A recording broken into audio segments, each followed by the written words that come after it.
Čo sa stane, keď autentický obsah nakrmí algoritmy a keď sa emócia premení na výkon?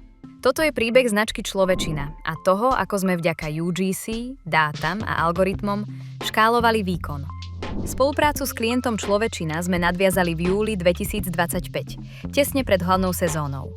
Začínali sme opatrne, s obmedzeným rozpočtom a jasným cieľom. Zvýšiť obrat e-shopu v Q3 a Q4 o 50% pri zachovaní návratnosti nad 320%. Nosným výkonnostným kanálom sa stali Meta Ads. Prinášali priame predaje, ale zároveň zvyšovali záujem o značku a produkty. Tento dopyt sme následne zúročili aj v Google Ads, čím vznikla silná synergia medzi oboma platformami. Spoluprácu sme odštartovali analýzou produktov a kategórií. Prepojili sme dáta z GA4 a CRM systému, aby sme pochopili, po ktorých produktoch je reálny dopyt. Najväčšou výzvou však bol nízky objem dát. Bez neho algoritmy nevedia fungovať naplno. Preto sme v úvode systematicky testovali kampane, ich štruktúry, aj kreatívy.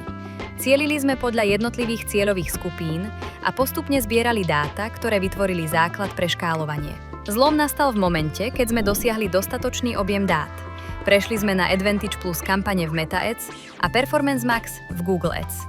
Algoritmy začali samostatne identifikovať najrelevantnejších zákazníkov a my sme sa mohli sústrediť na to najdôležitejšie – kreatívu. Práve kreatíva rozhodla. Autentické UGC videá, ktoré dodával klient, emócie, parodické skeče, ukážky hry a recenzie, dokázali preniesť spoločenský rozmer hry spôsobom, ktorý banery nikdy nedokázali. UGC sa stalo palivom algoritmov a hlavným motorom výkonu. Výsledok?